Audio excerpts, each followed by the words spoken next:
Hello girls, I'm happy to be with you again. Today we are going to tackle grammar of unit 2. Look at this example please. I have just come back home. This one. Ali has already visited the museum. Notice here we have come, has visited. So we have two verbs, have plus a verb, has plus a verb. What do I call this tense? This is present perfect. Look at this example also.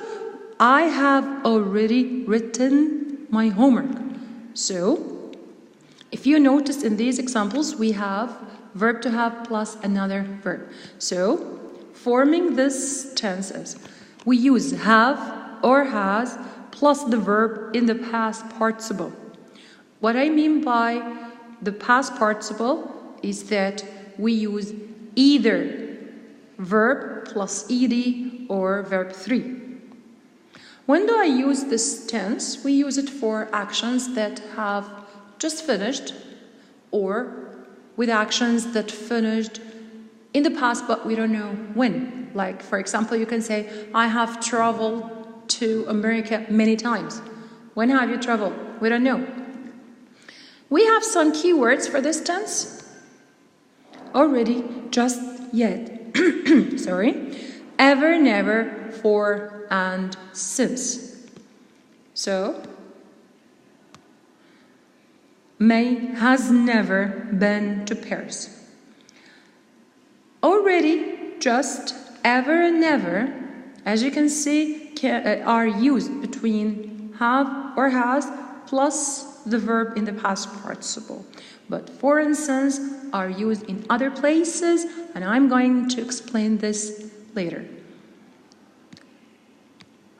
Let's check your understanding by correcting the underlined mistakes in these sentences. The players just score a goal. So notice here we have just. So if I have just, what do I have to do? Very good. Have just scored. The plane not arrived yet. So we have here yet. So hasn't arrived. The machine worked for 3 hours. So we have here 4. So has worked. I learned to swim since I was young. Because we've got since here, so we will use have learned. I told you that we have a different use for and since. Actually, for is used with periods of time. What do I mean by a period of time?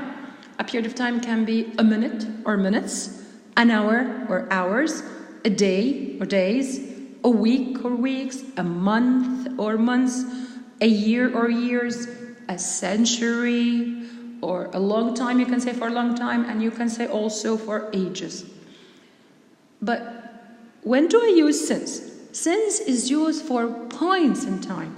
The point in time can be 3 o'clock, last Sunday, last week, April 1999, last century, or occasions like Christmas, or you can say since my last birthday. So after since we use points in time, but after for we use a period of time.